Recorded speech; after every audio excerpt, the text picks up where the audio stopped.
So we are into the 2025 NBA playoffs, and a video that I love to make around this time every year is just reacting to my season predictions going into the NBA season, where I predicted every team's finish in their respective conferences, how the playoffs are going to look in each matchups, and all the NBA awards as well, all the individual ones, and all the team awards. And I also give 5 coaches that I think will be fired this year and 5 players that I think will be traded. And yeah, for today's video, we are going to react to this video I made 6 months ago. So yeah, this video came out on October 13th, 2024. Luka Doncic was still a Dallas Maverick at this time. I had no idea that that was going to happen. And some predictions can age very well and some can age very poorly. In the 2024 season, I predicted the Thunder to not even be a play-in tournament team, and they were the 1 seed. It's one of my worst takes ever. It is a loaded episode. So there's going to be so much to talk about. Let's get right into this. So to start off at number 15, I do have the Brooklyn Nets in the Eastern Conference. So they traded away Mikal Bridges this offseason. They got their first-round picks. They gave Houston Phoenix's first-round picks. They're trying to tank this year. They're trying to land one of the top prizes in the 2025 draft, either it being Cooper Flag or somebody else. The Nets are trying to be the worst team in the league, and I think they will be. They're coming in as my 15th seed in the Eastern Conference. Coming one spot. Yeah, so I'm already 0 for 1 here, as the Nets were not even a bottom 3 team in the Eastern Conference. I really thought they were going to be one of, if not the worst team in the NBA this season. So shout out to Jordy Fernandez and everybody that played hard for the Nets this year. But I think they would have rather been the worst team in the league when you're looking at the bigger picture of everything, because now they could end up with like the 8th overall pick in this NBA draft, which you could still land a good player, but you're definitely not giving yourself the best chance at getting the number 1 overall pick and landing a franchise-changing player in Cooper Flag.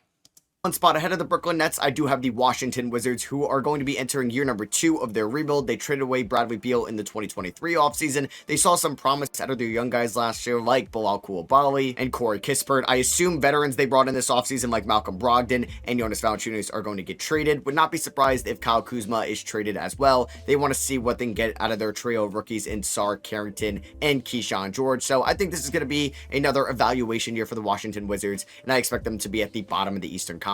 So they ended up finishing as the worst team in the Eastern Conference, and they finished as pretty much the worst team in the NBA for most of the season. The Hornets did flirt with being worse than Washington, but for the most part, they were the worst team in the East. Pretty much everything I said was true. They were in a transitional year, evaluation year for their young guys, and I would say that they were so much more exciting to watch in the second half of the year after the trade deadline than in the first half. Coming in at number 13, I have the Toronto Raptors. A little bit of a shocker here. I do have the Raptors pretty low. I do think this team is very top-heavy with their talent. You have Scotty Barnes, RJ Barrett, and Emmanuel Quickley at the top. I do expect veterans like Kelly Olynyk and Bruce Brown to be traded after the deadline. While I do think RJ Barrett and Emmanuel Quickley are going to break out, I do think Scotty Barnes could be an all-star once again. I do think this team lacks the talent to compete for a play-in tournament spot in the Eastern Conference. I do think it's going to get worse after the deadline, after they become eventual sellers. So I do have the Raptors finishing 13th, and who knows, if they win the lottery in 2025, this could be the most exciting young team in the East next year. Coming in, so they actually finished pretty close to that. They were the 11th seed in the Eastern Conference. I know that I caught a little bit of flack by Raptors fans and some people saying I was too harsh on them. I was just really worried about the Raptors' depth going into this year, and honestly, their depth impressed me more than what I expected it, because I didn't think we were going to get that much of an immediate impact out of second-round draft picks like Jonathan Mobo and Jamal Shed right away, and I didn't really expect Ochai Agbaji to be as good as he was this year as well. And the Raptors did trade Bruce Brown and Kelly Olynyk at the deadline for Brandon Ingram, who didn't play at all for them in the second half of the year, but they still finished out the season strong. They were a lot worse in the first half compared to the second half, so they ended up as the 11th seed in the Eastern Conference compared to the 13th seed. Here's my first bad prediction, though. Number 12, I do have the Detroit Pistons. They're bound to be better from what they were last year. They won 14 games last season, but they brought in a new head coach. I like the switch from Monty Williams to JB Bickerstaff. He should preach a more defensive-minded system. I do think at least Jalen Duren, Asor Thompson, or Jaden Ivey should take a step this year. I think Cade Cunningham could play like an all-star, and I like that they brought grown-ups into the locker room. Tobias Harris, Tim Hardaway Jr., Malik Beasley. They're not going to light the world on fire, but they should be safer options next to Cade Cunningham and can take a little bit of stress off his back. I do expect Detroit to be better this year, but still not going to be a play-in tournament. That should probably come in 2026. I was off. I was way too low on the Detroit Pistons for sure. I'm sure If we went back, though, a lot of people did not have them as a top 6 seed in the Eastern Conference, and they're currently down 3-1 to the Knicks when I'm recording this, so I don't think they're going to get out of round 1. But the fact that they won a playoff game this year, you would have said somebody was crazy if they gave you that prediction back in the fall. And the guys that I mentioned, like Malik Beasley, Tobias Harris, and Tim Hardaway Jr., were actually good, safe veteran options around Cade Cunningham, who can have an all-star caliber year. So I honestly think my evaluation for the Pistons is pretty good. I was just too low on them. I should have had them as a top 6 seed in the Eastern Conference. At number 11, I do have the Chicago Bulls. I do think they're going to drop a little bit from where they were last year. DeMar DeRozan is gone. I would expect a Zach LaVine trade at some point this season. And I like them going from Alex Caruso to Josh Giddey. I think Josh Giddey... Also, this was their preseason score bug in the top left. Look how bad it is. It's so weird. Could be a good initiator for this offense. They're going to be getting Lonzo Ball back. I like what they did in the draft with Matas Buzelis. I also think this could finally be the breakout year of Patrick Williams, and I like the signing of Jalen Smith. This is going to be a very competitive team throughout the year. I don't think they should want to finish this high in the Eastern Conference. They should want to bottom out to get a good draft pick, but I do think this is going to be a fringe playing tournament team. So to kick off, so I was off by 1 spot. I haven't gotten anything exactly right, but I've been off by about 1 spot for a couple teams so far. And yeah, the Bulls ended up trading away Zach LaVine, and I think their fans probably would have rather had them lose a couple more games and not be in the playing tournament yet again. Off the playing tournament at number 10, I think they're going to have a very good year as long as their best player stays healthy, and that is going to be the Charlotte Hornets. Man, this Hornets team is going to be super fun. You have 2 elite young options at the top offensively in LaMelo Ball and rookie breakout player last year in Brandon Miller. I do think they're going to get plus production out of Mark Williams and Miles Bridges and Josh Green in that starting lineup. I'm very excited to see Trey Mann as a 6th man. I think he could be a sneaky 6th man of the year winner as well, and then you have a good backup center, Nick Richards, in case Mark Williams gets hurt. I like the new head coach hire in Charles Lee. And in rookies like T. John Salon or KJ Simpson, and even a year 2 improvement from Nick Smith Jr. This team has a ton of potential, but if it's the same result of LaMelo cannot finish the year healthy, I don't think they make the play-in tournament. But if we do get a healthy LaMelo, I think they'll be in the play-in. All right, well, we didn't get a healthy LaMelo. Yet again, for the 3rd straight year, he was banged up, and so was everybody else on this team. Grant Williams got hurt. Trey Mann barely played this season. Brandon Miller also barely played this season. This team had so many injuries, and they were out of it before it really even started. So they finished as one of the worst teams, the 2nd worst team in the Eastern Conference. I just thought if they were healthy, they could put it all together, and they did look a little bit competitive to start off the year, and LaMelo looked like he could have been an all-star, but then guys got hurt, and there was just no other options to really score the basketball outside of LaMelo before he ended up getting a season-ending injury. At number 9, I do have the Atlanta Hawks in the Eastern Conference. I think this is pretty expected. The Hawks are too good to not be out of the play-in tournament, but they're too bad to really compete for a top 6 spot. I think this team is actually going to be better than what they were last year, even though they traded away DeJounte Murray this offseason. I think having either Kobe Buffkin, Zachary Sachet, or Dyson Daniels defensively next to Trae Young is going to do wonders for their rating there. I think there could be another improvement from Jalen Johnson. He could win most improved player, even though he had a breakout season last year. I expect Clint Capella to be off this team after the deadline, and we could finally see Onyeka Okongwu. So this team is probably going to still finish as a play-in tournament team, but it's going to be a lot more exciting this year than what it was last year, and you don't want to bottom out either since San Antonio owns your 1st round pick. Coming in, all right, so that was definitely true, right? Like, they ended up as a play-in tournament team, and it was way more exciting this time around because of Sachet and Daniels and what we got this year out of Jalen Johnson. I think some other guys on this team were pretty competitive as well. The Atlanta Hawks ended up as the 8th seed this year, so unfortunately I didn't get that exactly right. Once again, I was off by 1 seeding. Number 8, while I do think they're better than some of the teams ahead of them overall, this is just where I think they're going to finish in the regular season standings, and that is the Miami Heat. The Heat kind of got worse this offseason. Yes, they did draft Khalil Ware, but he's going to be a backup to Bam. But also, actually, to cut myself off, the Atlanta Hawks technically did finish as the 9th seed with the play-in tournament and everything there considered. Bam Adebayo, they lost Caleb Martin. He ended up going to Philadelphia, but they should get a lot healthier. Jimmy Butler, Terry Rozier, Tyler Hero, they were all banged up last year. Bam Adebayo is still turning into one of the best, if not the best defensive center in all of basketball, depending on how you look at it. I do think the Heat, though, are going to be right there. I think there's going to be probably a couple win difference between the 5 seed and the 8 seed in the East. I just think the Heat are going to finish a little bit worse just because I don't love their depth as much as some of the other teams ahead of them. Coming in at number 7. Yeah, so the Heat actually ended up as the 8th seed after the play-in tournament. They were the 10th seed at the end of the regular season. I kind of had a feeling that Jimmy Butler could get traded this year, but I did think if he was going to stay there, that's where they were going to finish out, and that's what my initial prediction was. But hey, I was kind of spot on at the end of things. They kind of kept the same team this offseason. Yeah, okay, so I was way too low on the Pistons, and then I was very low on another Central Division team. This one is pretty embarrassing.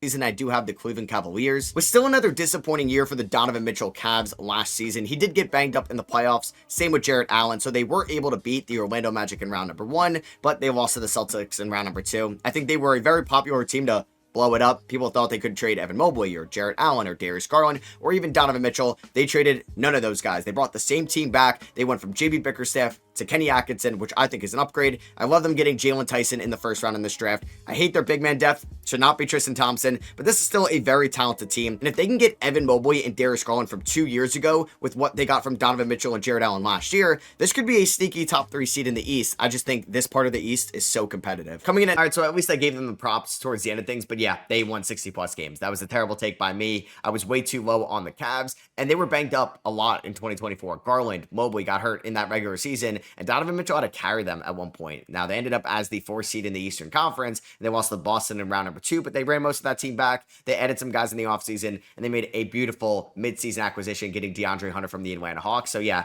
way too low on the Pistons, definitely way too low on the Cleveland Cavaliers. At number 6, I do have the Orlando Magic, who were a 5 seed last year. They added KCP in this offseason. They brought back everybody. New extensions for Franz Wagner, Wendell Carter Jr., Mo Wagner, Goga Badatse, Gary Harris. Everybody's back. They drafted Tristan da Silva. You should see another year of progression from Jalen Suggs as a role player for Franz and Paolo Banchero, and a bigger step for Paolo Banchero, who's probably going to be an all-star this year, I think. So this Magic team could finish as the 1 seed in the East if they stay healthy. But like I said with Cleveland and Miami, this is a very competitive part of the East, and I just think they're going to finish a little bit worse than what they were last year seeding-wise. Coming in, so I was off by 1 seed. Honestly, I'll take that. They ended up as the 7th seed. I had them as the 6th seed, and they had a bunch of injuries this year, which kind of derailed what their record would have been at the end of the regular season. Like, I think they would have finished with a better record than the Pistons if they weren't so banged up in 2025.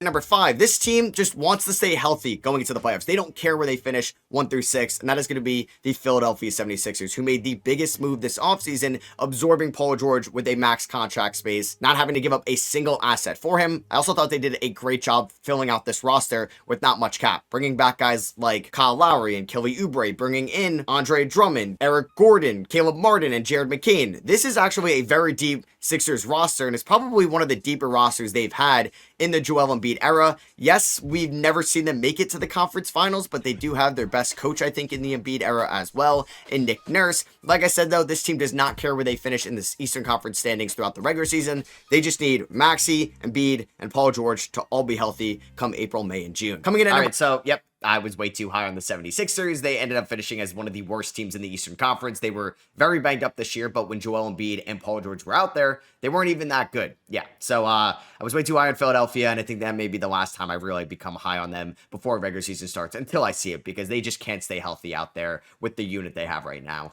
Number 4, one of the deepest teams in the Eastern Conference. They were in the conference finals last year. I have the Indiana Pacers here. I'm really intrigued to see who is going to be a mainstay in this starting lineup and who's going to fall outside of it. I wonder if it's going to be Benedict Mathurin. Is it going to be Andrew Nembhard? Is it going to be Aaron Nesmith? Who's going to fight out for those shooting guard and small forward minutes? Because point guard is locked up in Halliburton, power forward is locked up in Siakam, and center is locked up in Miles Turner. Is Obi Toppin, who they re-signed this offseason, going to block Jarris Walker's development? This team is very deep. Is Ben Shepherd going to be a main rotational guy? I think there's some question marks that we're going to get answered throughout this regular season for Indiana, and I think like Orlando, like Cleveland, they do have the potential of being a top 2 seed in the Eastern Conference as well. This is their floor. Coming in at number 3. Hey, I got that one exactly right. They finished as the 4th seed in the Eastern Conference. I'll take it.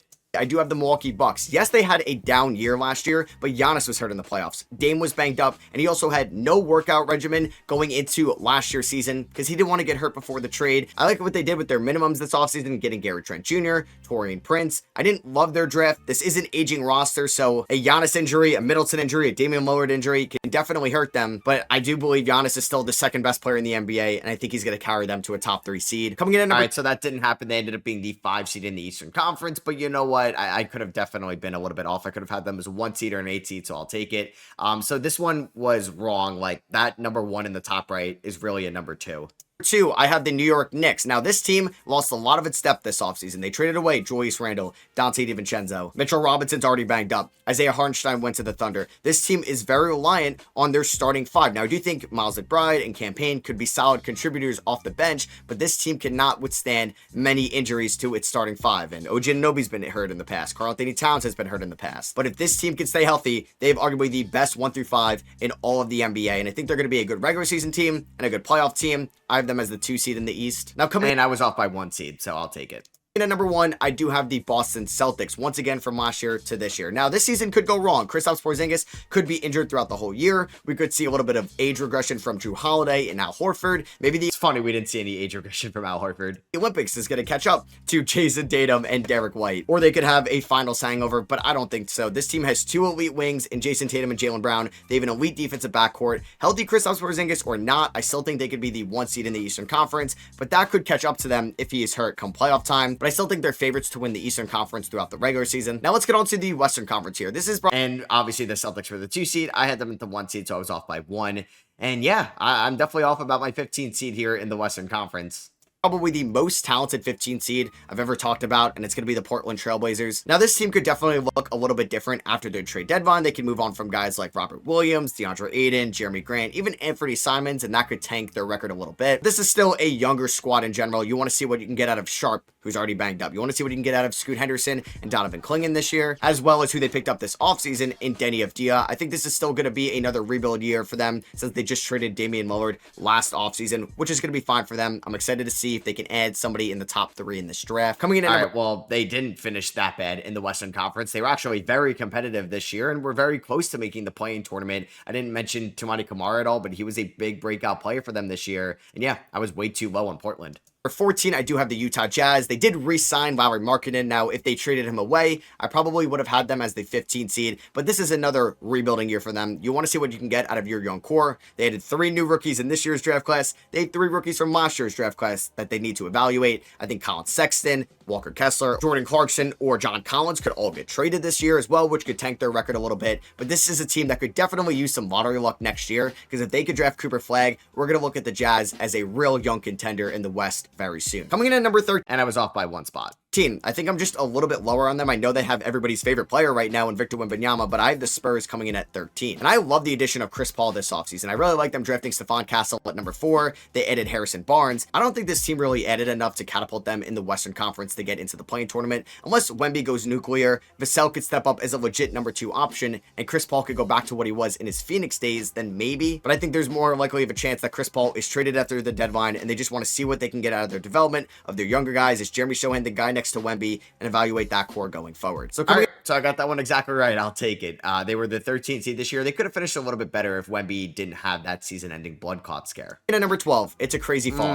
Okay. All right. Not a good take coming up from me. This was a team that was always in finals contention over the last 5 years, but no more since they lost their second best player in Paul George. I have the LA Clippers missing out in the play-in tournament, becoming the 12th seed in the West, and they don't even own their first round pick this year. This could be a very scary year for the Clippers. I think if you're a playoff team or a play-in tournament team, you view this year as a success. What you don't want is your pick just jumping up into the top 3 in a loaded 2025 draft class, and that goes to the Thunder. That would just be a disaster for the Clippers this season, and I do think they're one Kawhi Leonard injury away from that happening, and Kawhi Leonard hasn't shown that he's the most durable player in this league. I know people are excited for James Harden this year. I don't think he goes back to Houston James Harden. We are long past that, and this team's depth isn't the greatest in this league. I do like some of their players like Derrick Jones Jr., Avicii Zubats, and some of their young players as well, but this West is too loaded, and I don't think they're a play-in team. Coming in at number... Okay, that's a terrible take by me. 100%. I didn't know at the time how healthy Kawhi was going to be in the second half of the year, but they were a very solid first half team led by James Harden, who was a lot better than I gave him credit for. Norman Powell stepped up in that Paul George role. So yeah, that's on me. Hand up. That was a terrible take. I was dead wrong about the LA Clippers this year. Number 11, man, this pains me to say that I don't think they're going to make the play-in tournament. This part of the West is so hard to predict. I have the Golden State Warriors. So I do have Houston ahead of Golden State, and the reason is because I don't think Golden State has much depth to withstand a Steph Curry injury. If Steph Curry goes down, I don't think Wiggins steps up as a number 1. I don't think Jonathan Kuminga can step up as a number 1, and that worries me a little bit. I do think they have a lower floor than a team like the Houston Rockets do. Are we going to get a locked-in Draymond? Are we going to get a locked-in aforementioned Andrew Wiggins? Can we see a breakout year, though, from Brandon Podziemski or Jonathan Kuminga or somebody from this Warriors team that could help Curry bring them to a play-in tournament team? That is definitely a possibility. Their ceiling is probably the 6th, 7th, or 8th seed, but I do think they're a little bit closer to the floor of the 11th seed. So I was right about their ceiling, and they ended up being the 7th seed, but another team I was way too low on, and this is going to be a bad one as well. 8 spots off for the Houston Rockets. I did not predict the West very accurately.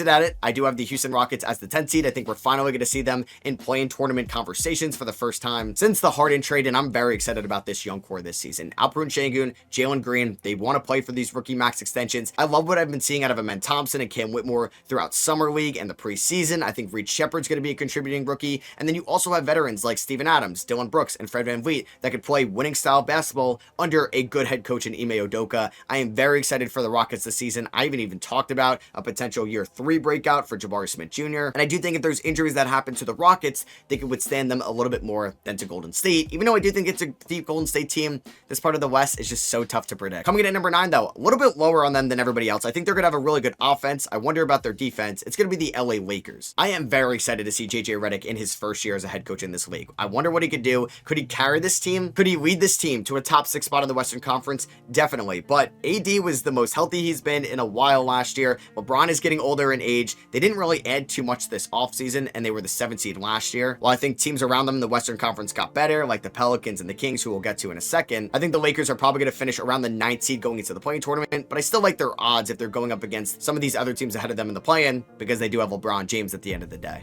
So I was dead wrong about them as well. Wow, I was 8 spots off on the Houston Rockets. I had them at 10. They ended up as the 2 seed, and I was about 6 spots off on the LA Lakers, who I had as the 9th seed, and they were the 3 seed. Now, I had no clue they were going to trade for Luka Doncic, and that probably would have changed a little bit for me, but yeah, I was dead wrong about them yet again. Not a good look for me right now.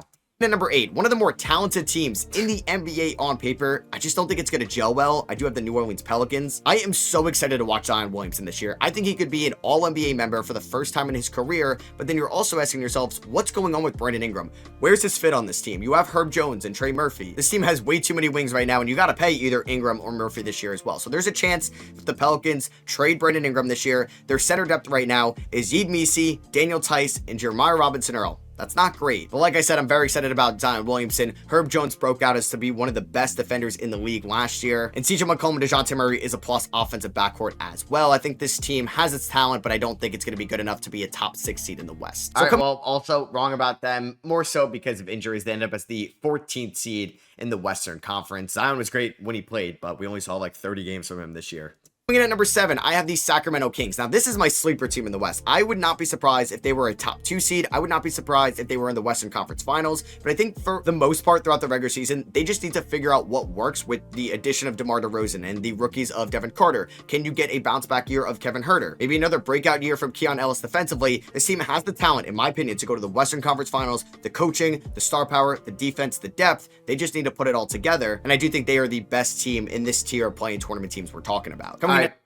Big L for me. Was way off, way too high on the Sacramento Kings, who ended up getting bounced in the play-in tournament, finished this year as the 10th seed. I'll give myself a little bit of slack here just because De'Aaron Fox got traded, Mike Brown got fired. I didn't really know that was going to happen, and I probably would have been a little bit lower on this team if I knew they were replacing Fox with Zach LaVine this year. But still, oh man, I hope I didn't have the Kings going far in the playoffs, and I feel like I did.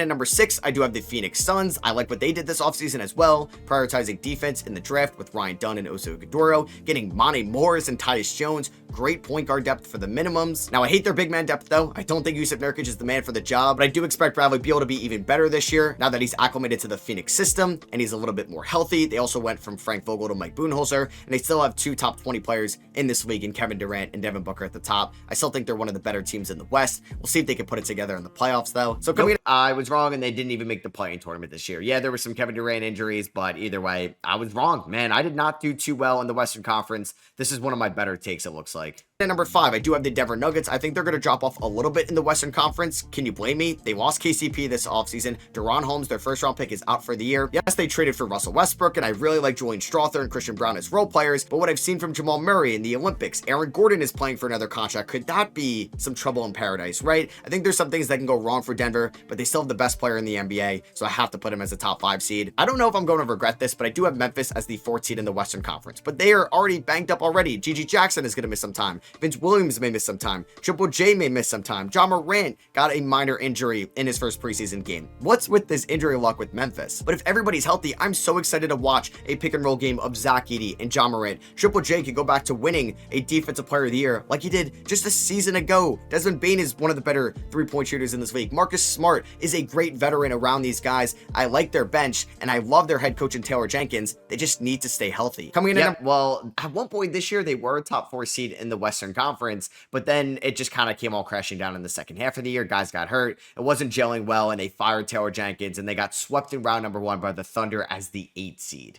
Number 3, I do have the Dallas Mavericks. Now, I feel like Luka is maybe due for an injury every year. It's what we've seen, but this team got better this offseason, and they were in the NBA Finals last year. Love the addition of Quentin Grimes. Love the addition of Najee Marshall as well. Love the addition of Klay Thompson as a complimentary shooter to Kyrie and Luka Doncic. And I think Derek Lively's going to take a step this year. And he's not even your best big man right now. That's Daniel Gafford. Another year of chemistry with Gafford and PJ Washington with Luka Doncic and Kyrie is going to be great for this team. I think they're going to be in conversations for the 1 seed, the 2 seed, and the 3 seed all year long. Now, coming in at the 2 seed, I have the All right, yeah. I mean, I really can't hate on my take there just because the Mavericks traded away Luka Doncic for a player that played basically 1 game for them, got hurt, and then it was pretty much over when he came back as Kyrie Irving tore his ACL as well. They traded away Quentin Grimes for Caleb Martin. I mean, yeah, I'm not going to be too mean to myself on that one. Minnesota Timberwolves. I like Minnesota a little bit more before the Karl-Anthony Towns trade, but they added depth to the squad, which is great. You have Anthony Edwards, one of the most exciting young players in this league. Julius Randle is going to be playing very competitively to get that next contract. Same with Rudy Gobert, who just won another DPOY last year. You have the 6th man of the year from last year as well, Naz Reid coming off the bench, one of the best perimeter defenders in Jaden McDaniels. Dante DiVincenzo is an elite shooter as well. I think Mike Conley and Rob Dillingham could be a serviceable point guard duo this year as well. I love Chris Finch as the head coach. I think Minnesota is still going to be one of the better teams in the West. But they ended up as the 6th seed this year, but hey, they're up 3-1 on the Lakers right now. Maybe I was right to be high on the Minnesota Timberwolves as like the 2nd best team in the West. An easy number 1. I do have Oklahoma City Thunder. I think they're going to finish with the best record in the regular season. They were the 1 seed last year, and they traded Josh Giddey for one of the best role players, if not the best role player in the NBA, Alex Caruso. They absorbed Isaiah Hartenstein in free agency with cap space, did not have to give up a single draft pick or player for him. They re-signed Isaiah Joe and Aaron Wiggins. They have the runner-up in MVP voting from last year, Shea, and 2 elite young stars in this league in J-Dub and Chet Holmgren. This is the best team in the NBA right now on paper, in my opinion. Okay, so at least I was right about the Thunder after being lower on them in the 2024 predictions. I really predicted the playoffs in its entirety in these videos, but let's do it right here. First round in the Eastern Conference, 1-seeded Boston versus 8-seeded Miami. I like Boston here. We got 2-seeded New York versus 7-seeded Cleveland. Another rematch from the 2023 playoffs. I like New York to beat Cleveland and advance to round 2. Yeah, it's funny. The Knicks did beat the Cavs once in the regular season this year.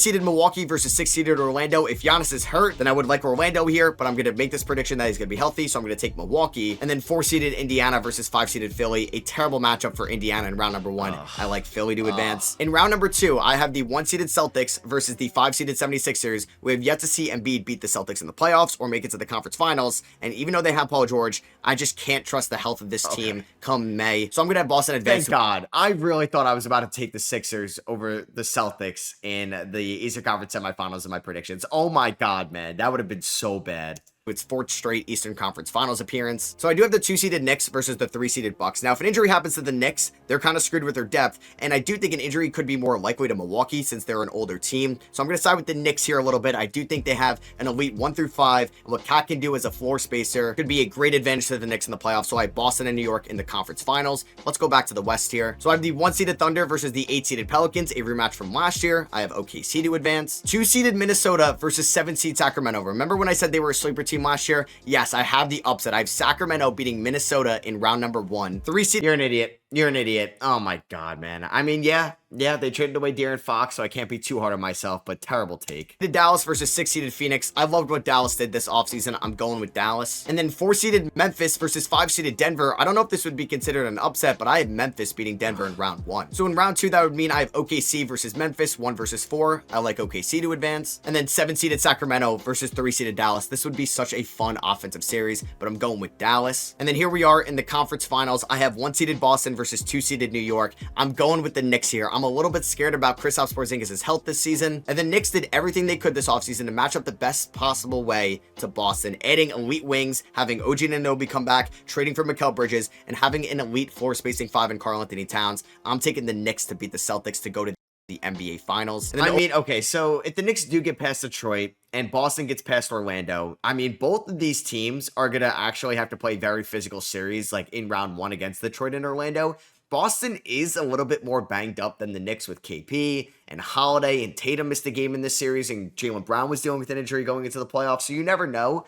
But the Knicks didn't beat the Celtics once in the regular season. They're not beating them 4 out of 7 times in the playoffs. So, yeah, I had the Knicks in the NBA Finals. That's aged so well. Over in the West, 1-seeded OKC versus 3-seeded Dallas, a rematch from last year's round number 2. This is going to be one of the best series in the playoffs, but I'm going to take OKC. I think they're a little bit deeper. I think they're a little bit more well-balanced to go to the NBA Finals. So that means I have 1-seeded OKC versus 2-seeded New York. I like the OKC Thunder to beat the Knicks in 6. I do think OKC is just the best team in the NBA, and I would be very surprised if they don't make it to the NBA Finals or even just win it overall. All right, so you know, me being super high and super confident on the Thunder has aged well. So let's get into the awards section of this video. Speaking of the best team in the league, I do think they're going to have the MVP as well. Yes, I think the runner-up from last year, Shai Gilgeous-Alexander, wins the MVP award this year. Okay, I think I'm going to be right on that. I do think Shai is going to win it. If you don't think he should, that's irrelevant here. I do think he's going to at least win it, though. So I'm going to be 1 for 1. I'll take it. For Rookie of the Year, I like Dalton Knecht to win this award. It's a little bit of a sleeper pick, but I do think the Lakers are going to realize they need Dalton Knecht's reliable shooting more than some other guys in this rotation, and I think he's going to look better than Reece Shea, Reed Shepherd, and Zach Edey to win that award, even though I like those other guys as well to be in conversation for it. In my opinion, Sixth Man of the Year is going to go to the person that should have won it last year, and Malik Monk. He's a true sixth man. He's an efficient scorer, and he's a very good playmaker as well. I think he beats out Naz Reid and Dante DiVincenzo. I also like Trey Mann as a sleeper pick here. For defense, yeah, so that didn't happen, and he ended up being a starter after the Fox trade. The Player of the Year, I think it finally goes to Bam Adebayo. Man, Wemby is so overwhelmingly the favorite right now, but Bam has had multiple straight top 5 finishes, and I think he gets it done this season. Most improved player, nope, that didn't happen. It would have been a better take if I said Evan Mobley or Draymond Green. Like a ton of guys here. I like Evan Mobley and Darius Garland a ton in Cleveland, but I'm going to go with Emmanuel quickly in Toronto. I think he could legitimately average 20 and 10 this year for the Raptors and be an elite 3-point shooter. He's also still an underrated defender in this league. All right, well, he was banged up this year, so that didn't happen. Player of the Year, though, I'm also going with Shai Gilgeous-Alexander. I think this is going to be the year of the Thunder. And for Coach of the Year, that at least went to a Knick. It went to Brunson. Here, I'm going to go with Joe Mazzulla. Even with the injury to Kristaps Porzingis, I still think they're going to be the 1 seed throughout the regular season. That's going to earn him these honors. And Mark Daigneault won it last year, so I don't think he's going to win it 2 years in a row. And Executive of the Year, I think it's going to go to Sam Presti if the OKC Thunder make it to the NBA Finals. But if somehow Philly makes it to the conference finals for the first time in the Embiid era, I think it's going to go to Daryl Morey. But hey, if the Knicks go to the finals as well, it could go to Leon Rose. So let's go to All NBA first team. I think this is pretty easy to figure out. I think it's going to be what it was last year. If Joel Embiid stayed healthy, it's going to be Nikola Jokic, Joel Embiid, Shai Gilgeous-Alexander, my MVP pick, Luka Doncic, and Giannis Antetokounmpo. Okay, well, Tatum is going to make it instead of Luka because of the 65 game thing, and I'm pretty sure like Anthony Edwards is going to get the final spot.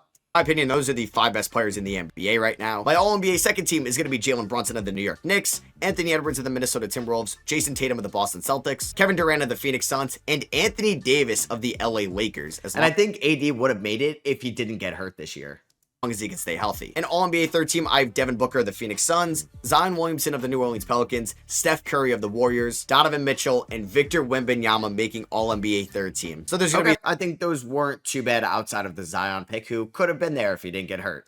A ton of honorable mentions. I think Tyrese Maxey should get some love, Tyrese Halliburton, John Morant, and Domantas Sabonis. My all-defensive first team is going to be Victor Wembanyama, Bam Adebayo, Rudy Gobert, OG Anunoby, if he can stay healthy, and Anthony Davis as well, as long as he can stay healthy out there. Okay, so that one has not aged well because OG may end up on second team, but basically everybody else is either isn't going to make it, like Bam, or I don't think Rudy Gobert, and then Wemby and Anthony Davis were hurt this year. All defensive second team, I have Alex Caruso, Derek White, Herb Jones, Chet Holmgren, and Keon Ellis. This is going to be a big breakout year for him in Sacramento. I think only Alex Caruso is going to be correct out of that. Rookie first team is going to be Dalton Knecht, who I have winning Rookie of the Year, and those runner-ups as well, like Reed Shepherd, Zachary Reese-Shea, Zach Edey, and joining those guys, I have Stephon Castle in San Antonio. And okay, I think Edey will make it, so I think I'm going to get 3 with Edey, Castle, and Reese-Shea. Rookie second team, I have Alex Sarr of the Washington Wizards, Ron Holland in Detroit, Bob Carrington also with the Wizards, Cody Williams in Utah, and Terrence Shannon Jr. in Minnesota. Now, pick Cody Williams or Terrence Shannon Jr., they're not sniffing an all-rookie team this year.